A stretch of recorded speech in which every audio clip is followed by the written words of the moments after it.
A genius at work. World snooker champion, John Higgins.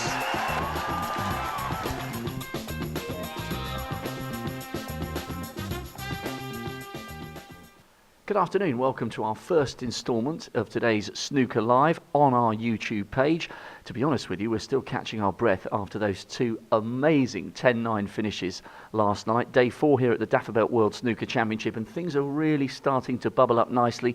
We now have more than half the players qualified for the last 16, but that still means there's plenty of drama to come. With me once again to dissect all the action is the man they call the Spaceman, Dominic Dale. Dominic, it seems like you've been here for weeks now. We're still waiting for your first round match to start. I know. I thought actually, Rob, the only chance I've got to spend is 17 days at the Crucible is to come here 2 weeks earlier, so no. Okay, look, let's talk about Mark Selby against Michael White. Last night, Mark resumed 5-4. Michael had sort of resurrected his campaign at the back end of their opening session.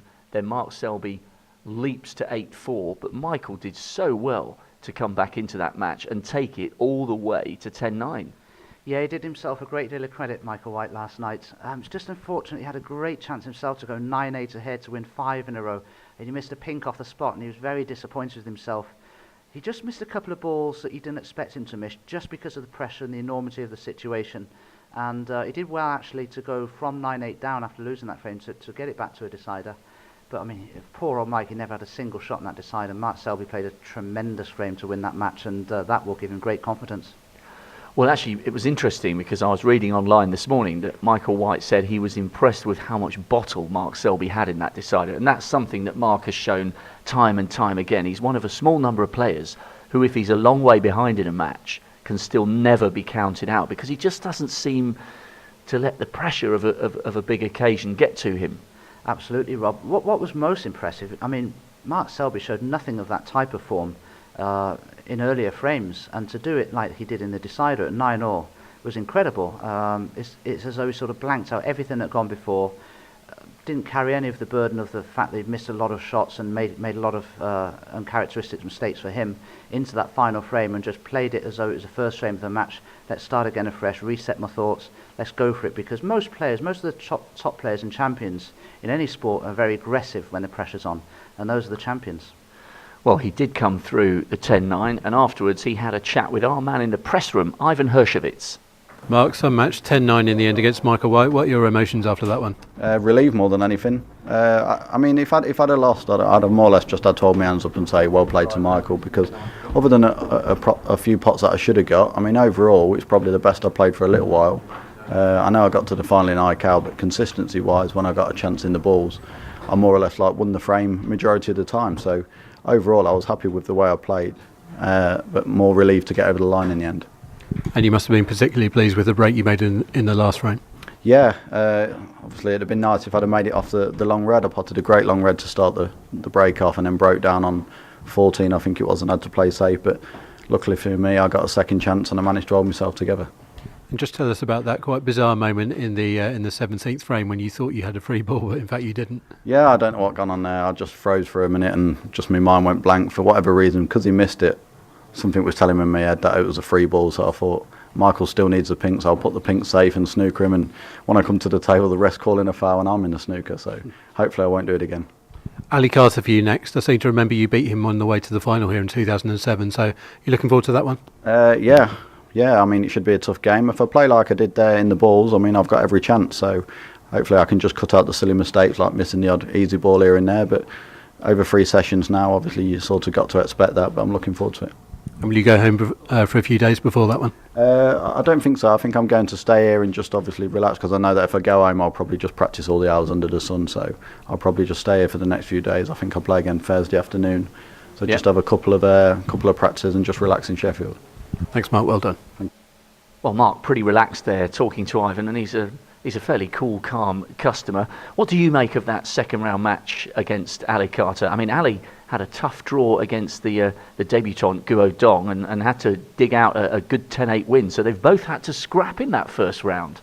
Yeah, absolutely. I think Ali Carter showed more signs of his true form than Mark Selby did in his first round match, but I think Michael White put Mark Selby possibly under more pressure though than Zhao Guodong did when he played Ali Carter. So they're both enormously experienced players. They both won ranking events. Ali Carter has probably done better here than Mark Selby has in preceding years. Got it back to 6-all, and well, I mean, went all the way in the end. Ding just struggled pretty much for all of that match. There was only one period of 3 or 4 frames in the middle of the match where he started to play like we know he can play, and he did win 3 or 4 frames in a row, but just didn't happen for him, really. Well, for those of you who happened to miss the action yesterday, it got so close between Ding and Michael Wasley that they were actually pulled off before they had a chance to finish their match. The evening matches then came on, and the two players had to return at the very end of the evening. It was gone midnight by the time they finished. And Dominic, how does that change the dynamic when you're right in the heart of a match? As far as Ding's concerned, he's 9-8 up. He's pulled off the table, and they then have to go away, and they can lose momentum, lose concentration, and it must have been so draining coming back so late in the evening. Yeah, I don't think that. Yeah, I mean, the thing is that match got to 8-all. I thought whoever wins that next frame is not going to want to get pulled off. It was Ding. He went 9-8 up. He would have loved to have carried on that match. It was good for Michael Wasley. He's a very fit guy, Michael Wasley. You know, he's very lean, does a lot of running, exercise and stuff, and so he's mentally fit. So I don't think the whole match up till then would have taken a great deal out of him. But, you know, unknown territory for him. How does he prepare to come back? Very unusual to get pulled off here at the Crucible. There's such a big time differences between sessions. And, well, I mean, I was amazed because the balls were everywhere. He had like a cherry tree in that 18th frame. And Mike's gone for a red that if he misses it, you've got to think that you're probably going to be out. You know, Ding's going to show a lot of resolve. There's a big pressure moment. He's going to be focused. He's going to be concentrated. If I miss this difficult last red, Mike must be thinking, I'm probably out. What does he do? Knocks it in, makes 100 breaks. Unbelievable.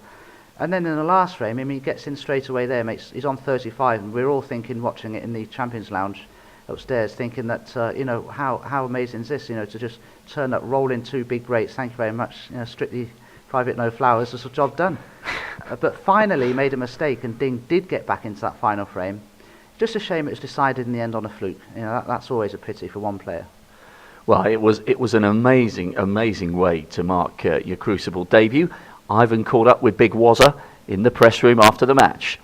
Michael, congratulations. You've just caused one of the biggest first-round shocks in Crucible history. How does it feel? Feels fantastic. I mean, I've come into the second session 6-3 down, knew I had to up my game, and I did. I put Ding under a lot of pressure, and I managed to come through strong in the end. I come out 9-8 down in the third session as we had pulled off, and I come out really strong in that, come out with 100 straight away, and took it to a decider, so it's anybody's in the decider, but for me today I felt I was the stronger player. You seemed incredibly calm out there, even in the sort of death throes of the deciding frame. How did you feel? I felt pretty calm. I think when I was in amongst it, I missed on 35, got a bit too excited, but you know, I've just embraced it all. You know, I'm fortunate enough to be here, and I'm not going to waste the opportunity. So yeah, I'm just going to enjoy every minute of it. And of course, you won your final qualifying match 10-9 on a respot to black, so you're getting used to these close finishes. Yeah. Hopefully my deciding rate's going to go up. I always feel I play the right shots in deciding frames and keep my composure, and yeah, it's just glad to get over the line in the end. You've been on the tour for nearly 2 years now. It's obviously been a learning curve for you, but coming into this tournament, did you feel that there was something there in the tank? Yeah, I feel like I've been playing well all season and struggling to hit runs in numerous tournaments. I've been winning my first, second rounds, and yeah, just struggling to get on a run. And you know, I've chose the best tournament to do it in, and I could feel throughout the qualifying rounds I played solid all the way through, and stepped up today. And how far do you feel you can go now? Sky's the limit, they say, isn't it? You know, I'm just going to enjoy it and see what happens. I'm not going to set my sights too high. Just play one frame at a time, and you know, just enjoy it. Thanks, Michael. Well done. Cheers. So that was Michael Wasley talking after what is, without any question, the biggest win of his career. Now, Dominic, the reason that's extra specially relevant for you is that although you've got to face Mark Davis, the winner out of you and Mark will be facing a debutant rather than Ding. But how do you feel about that? Obviously, you've got to focus on the match against Mark, but Are you more looking forward to playing someone like that, or would you have preferred to be up against Ding, where you know what you're going to get? Well, if I have any thoughts about playing Big Wazzo, as you call him, it ain't going to happen. No, I've got to basically, you know, you can't help it. It's in the back of the mind. You know, when you look at a snooker draw, you do like to know who you play second round if you win. Whether that's a good thing or a bad thing, everybody's different, you know. But I just like, you know, like all the players, we like to watch the matches, see what goes on. So of course, I knew watching Michael Wasley beat Ding last night would mean that, you know, whoever wins out of me and Mark Davis, which starts on Wednesday night, that, you know, we'll be playing the winner. We'll be playing Mike Wasley. But yeah, I mean, I suppose you could say it adds a tiny bit of extra pressure for both of us. But the good thing is, you know, you can have all kinds of worries, issues, romance issues, financial issues, any issues you like. That when you play a snooker match and you're out there in the heat of battle, you forget everything. You know, all that exists in this big world is what's on that table in front of you when you're playing a snooker match. And thank goodness, because I suppose you could say, yeah, it's a good opportunity for me or for Mark, whoever wins. But you've got to remember, Michael Wasley's made 130 break. He's scoring heavily. He's potting well. He feels confident. He's got nothing to lose. And whoever out of me and Mark Davis who plays him will have a very, very tough match. Listen, he's just beaten Ding. He's not going to worry about me or Mark Davis, is he? Oh, that's very, very honest of you to say that, Dominic. And I know you just touched on there a moment ago about you forget everything. Well, there's an amazing match in progress at the moment between the two legendary Scots, Alan McManus and John Higgins. Alan raced away to quite a sizable lead. John won the last two of their first session to trail 6-3. Alan McManus has got to within one of victory. He was 9-5 up, but John Higgins has won 2 frames. It's currently 9-7. That one's happening live on the BBC. But the relevance of talking about people forgetting things, Alan McManus has got his new tartan trues. But and are all psychological ones. So John would have been in his dressing room thinking, right, I've got to bully Alan McManus. I've got to take him out of his comfort zone. I mean, it's something like 11% better on the safety, Alan McManus over John Higgins. Who would have thought that? You know, and John now is just going for it. He's going for the shots, trying to make the breaks, and that's what he's better at than Alan McManus. He's taken Alan out of his comfort zone. But the pressure now could come on John Higgins if it goes 9-8 within a frame. There'll be tremendous pressure on both of those, and Alan will recognise that.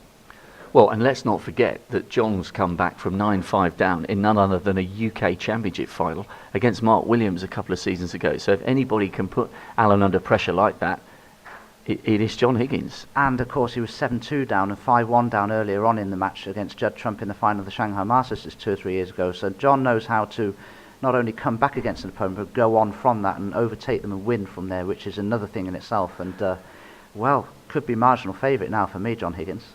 Well, that match is going on live at the moment, and we try and bring you a little flavour here on Snooker Live of just how many people contribute to the whole snooker machine, not least of which are the guys who help out on the live match coverage, which is not only seen in the UK courtesy of the BBC, but it's transmitted all across the world, especially in China, well, up until yesterday when Ding was knocked out.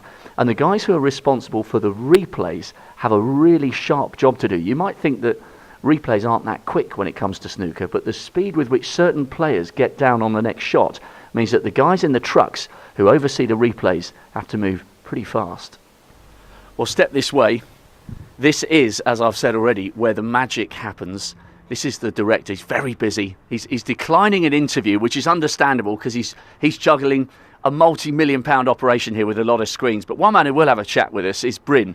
Bryn, the EVS system, for people who don't really go in trucks or understand how TV works, this little bit of kit is absolute magic. Just give a little précis as to what it does and how important it is to a live broadcast, especially in sport.